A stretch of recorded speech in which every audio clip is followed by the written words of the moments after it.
We've seen some huge beatings dished out by the ocean, and we've seen some great performances, and we're going to see a couple more here. Connor Coffin, one of the sharpest rail surfers to join the ranks in recent times, up against Adrian Buchan, the veteran, in his 11th year on the championship tour. Adrian Buchan pretty deep and committing on this one. And have a look at the size of this wall as Ace drives off the bottom. And that wave's going to shut down pretty quickly, so not getting the opportunity to lay down one of those big backhand turns. The surfer from the central coast of New South Wales. Absolutely beautiful. Ace flying down into these beautiful waves. It's just absolutely beautiful out here, snapping away off the top, coming around that corner, trying to find something on the inside before it comes together and just smashes.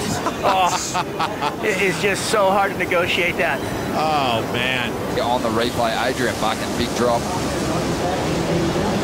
Well, what Ace has done here, and I'm touching on what Strider has said, you know, there's that convex, though, just morphed together, and he literally just gets engulfed. But that paddle power that he had, whereas Connor had to hesitate because he was putting himself too far in, had to stop paddling and lose that momentum. Look at that angle of approach from Ace Buchan. And Ace, when he paddles into his waves, he is picking a momentum and he's driving into the wave, so it gets him down underneath that wind-blown pit, right? That top of the section.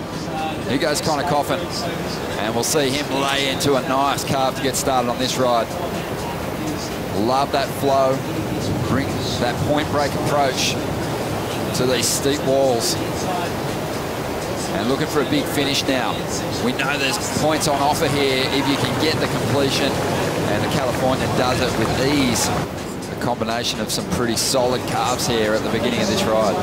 Well, you would have seen Connor adjusting on that paddle. That was a wave that he was able to dig into, and it got him down the face before the wind really accelerated. As the wave gets more vertical, it gets stronger, so you got to get down below it. Two beautiful carves, and then there, just a redirect off the foam, knowing that he had to keep it together. Again, look at the style, the way he carries it. A little bit longer board, so he's able to smooth out everything, and that's that back arm, and then this is the patented Connor turn, where he brings that arm back forward, not all the way around. We've actually seen him do it where he'll start with that arm back and then bring it forward, which is like really difficult to do, and he'll even sometimes bring it all the way around. But look at the redirect, compressing, absorbing the lip's power, and it pushes him out front, right barely in front of that convection. Nice work there for Connor Coffin. Scores in a 7.67. I think Connor will be pretty inspired by that as we see Adrian Buchan tangled with the lip, but maintains control. But he's going to kick on out. That was sketchy. That's where it's going more and more vertical. The wind gets pressured up the face. Wow. There's no way to penetrate. And he is literally, and then once you get the board flat up there, there's even more wind underneath. And now he just literally releases and airdrops down to the bottom. But he stayed centered over the stringer and pulled it off. Watching that in slow-mo, you know, there's not even a turn. It's committed and it's critical. But that is so difficult to do. That's actually really good surfing. 1.43 for his efforts. You got to pull a maneuver. I mean, a big drop like that is epic, though. Yeah, a big drop on a day like today can actually score you some points, as we see Connor now with a nice-looking wave, almost getting covered up. And he just, again, goes to that rail, but not committed to this ride. And these thick swell lines continue to march our way. And Connor taking a late drop under the lip here. And he just leans that board over a couple of times. Just a very solid combination of two turns, limited room to move.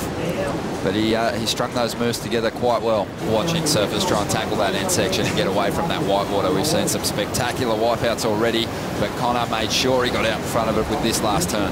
And you see he was able to push a little harder on this wave, not as big as a smaller set wave. So he's able to push a little bit harder. I like his size of equipment. Look at the positioning too. Right underneath the ledge, he stands up and has the wave literally break on the back of his body. But he was able to stand up so quickly that he was centered over the top of his board, but right into this bottom turn. Great technique again. We've seen this turn score so well, especially when you can whip it in that steep section. And then here, the car does it up there, but stops early. That's sick.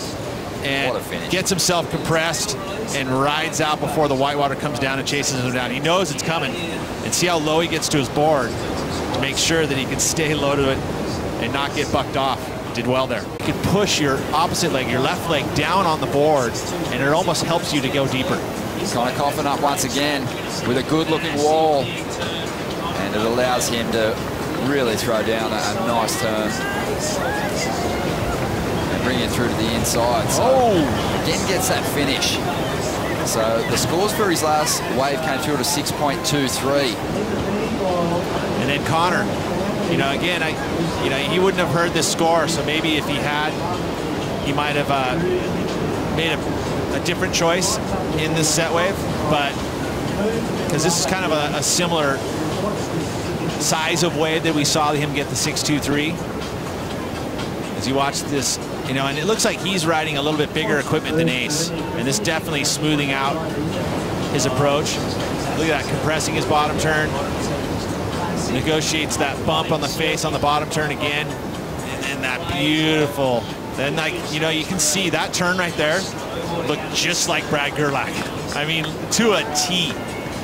You know that Brad had worked with him over the years, now working with Micro, but like Brad was so much about technique in the way that he rode and styled through turns,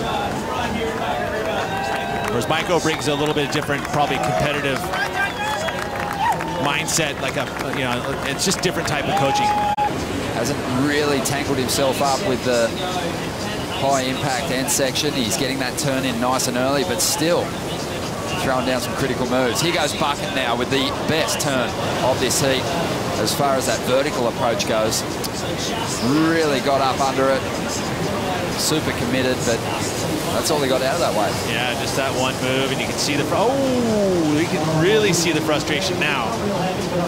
That turn, though, I can't wait to see a replay of that move. Have a look at this first turn, so committed. Well, and this is the advantage of the backhand. You just got to be able to find those sections. There's just not many of those out there. But look at that, completely disappeared under the hook of the critical section of the wave, but nothing else. But see the placement there? He starts it nice and early because he knows the wind's going to come into effect, and what it does is it puts him right in the apex and then disappears from view. That's the critical section. That's where you need to be doing these maneuvers. He's still going to get a pretty good score just for this one move. As you see here from up high, again, look at the placement. And then the vertical approach, just hooks it underneath. So nice, so pristine, but just nothing left. Just the one turn, and that's frustrating. Ouch. On the championship tour, but a good score for Ace there, Pete. That's right. He went 7.43 for one maneuver, and I think he would have been like, wait a second, he had kind of conceded. You know, you do a turn, sometimes you don't know how good it looks until you come back and review it, because you just don't know, but it is the one move. Frustrating for Ace Buchan. He's out of the contest, but the man on screen marches on.